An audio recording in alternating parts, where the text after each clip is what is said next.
Türkmen hökümetiniň gözgyny adam hukuk tejribelerine 2019-njy ýylda ösüş göze ilmedi diýip Human Rights Watch guramasy dünýädäki adam hukuklarynyň ýagdaýy barada ýaýradan soňky ýyllyk hasabatyny aýtdy. Düýbi New Yorkda ýerleşýän guramanyň hasabatyna görä Türkmenistan prezident Gurbanuly Berdimuhammedow hem de onuň ýaranlarynyň awtoritar häkimiýetiniň astyna repressiw hem de üzüňe ýurt bolmagyna galýar.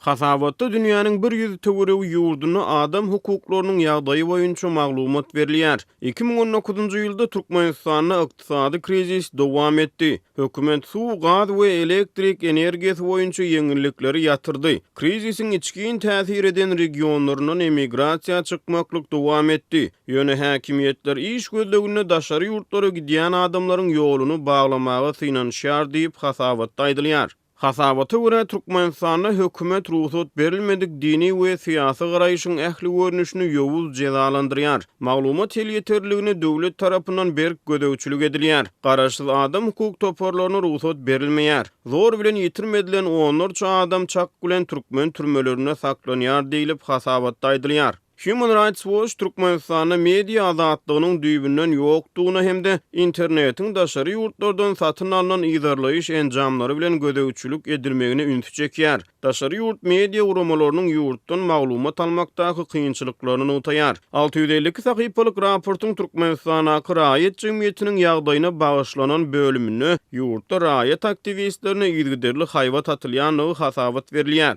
Hukuk kuramasynyň hasabatyna Türkmenistanda adamlaryň hereket azatlyklarynyň häkimiýetler tarapyndan eden etdilikli çäklendirilmegi, olaryň öý we emlak hukuklary, din wujdan azatlygynyň gysylmagy bilen bagly gözgyny ýagdaýlar barada hasabat berilýär. Şeýle-de hasabatda Türkmenistanaky syýasy tutsaglar zor bilen ýitirmedilenler hem de türmelerdäki gynamalar barada maglumat berilýär. Human Rights Watch'un soňky ýyllyk hasabatyna ýaly ýaly tutuş dünýäde adam hukuklaryny goramaga niýetlenen global mehanizmy howp awanýar. Howp esasan Hytaý hökümetiniň ýurt içinde adam hukuklaryny basgylamagyny ujalýar. Hasabatda adam hukuklaryny goraýan global sistema Hytaýyň hökümetiniň barha wehim salýanlygyny utalýar. Guramanyň ýerine ýetiriji direktory Kenneth Roth Hytaýyň halkara adam hukuklary boýunça sistema egzistensiýal howp awandyrýanyny aýtdy.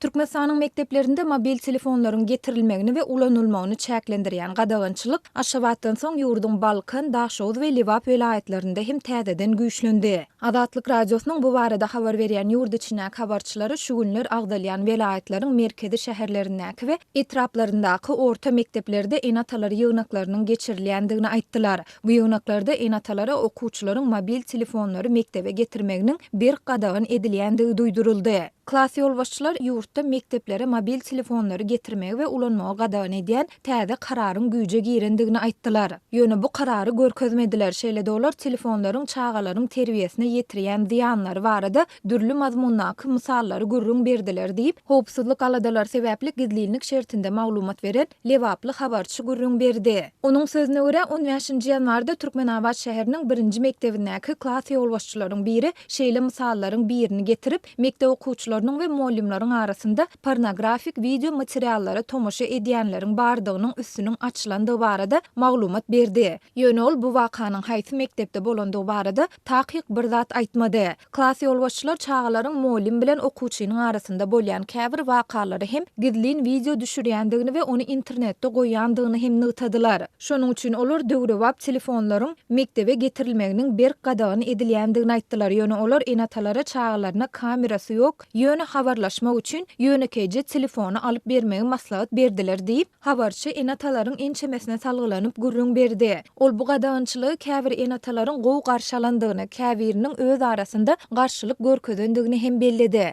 Gurply maşallaryň çağalary gymmat mobil telefonlary ulansa, elýuky hojalyklaryň çağalary hem şonu talap edýärler. Mysal üçin Samsung C10 telefonu 15.000, iPhone X 19.000 manatdan bahalanýar. Lewaply muallimlaryň her aýda alýan zähmet aldyklary ortaça 1200 manada barabar. Olar çağalaryny iPhone telefonunu satyn almak üçin 20 aya golay işlemeli bolýarlar. Daýhanlar bolsa döwlete bir aýda 30 tonna palta ýa-da 60 tonna buğday tawşyrmaly bolýarlar diýip habarçy belledi. Adatlyň habarçylary şoňa meňde şäherdeýleriň Daşow we Balkan vilayetleriniň orta mekdeplerinde hem gaýtalanýandygyny aýtdylar. Adatlyk radiosuna bu aýdylanlary Lewap, Daşow we Balkan vilayet häkimliklerine we baş bilim müdürlüklerine tasdikletmek ýa-da inkar etdirmek häzirlikçe başartmady. Ýöne bu waka Aşgabatyň mekdeplerinde mobil telefonlaryň getirilmegini we ulanylmagyny çäklendirilýän gadagynçylygyň täzeden güýçlenen dobaradaky habarlaryň ýa-da gabat geldi. 14-nji ýanwarda Adatlyň paýtagtly habarçysy öňki ýyllardan tapawutlykda bu ýyl bu gadagynçylygy berjä etmegiň diňe okuwçylardan däl eýse mektep muallimlerinden hem talap edilýändigini aýtdy.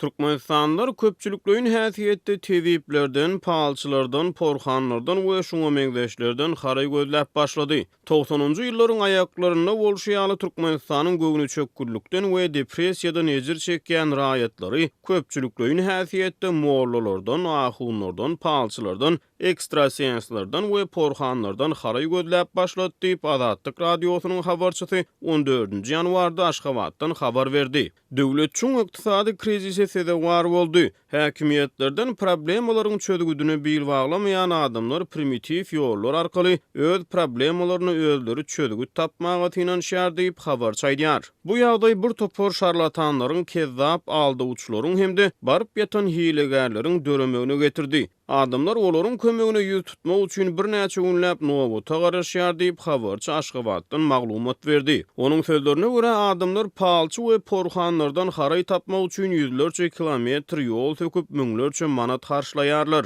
Olara ýüz tutýanlaryň hataryny ören köp ýokary wezipeli emeldarlar hemde täsirli adamlar bar diýip habarçy sözüne goşdy. Onuň öwrünen maglumatlaryna görä tewip mollalary palçy porhanlara ýüz tutýan raýatlaryň problemalary dürli-dürlidir. Mesele mollara çiş keselleri bilen ýüz tutýanlar bar. Özlerini terk eden adamsyny ýygyna dolamak üçin ýüz tutýan aýallar bar. Azatlyk radiosynyň ýurt içindäki habarçylary we çeşmeleri ýurtda dowam edýän ykdysady krizisiň öz problemalaryna çykaly gözleýän raýatlary, palçylary we tewiplere ýüz tutmagy mejbur edýändigini aýdýarlar. Türkmen hökümeti we mediýasy ykdysady kynçylyklar bilen baglykda ilatyň agyr göwüni çökkünligi başdan geçirýän agramly böleginiň problemalaryny ikrar etmeýär.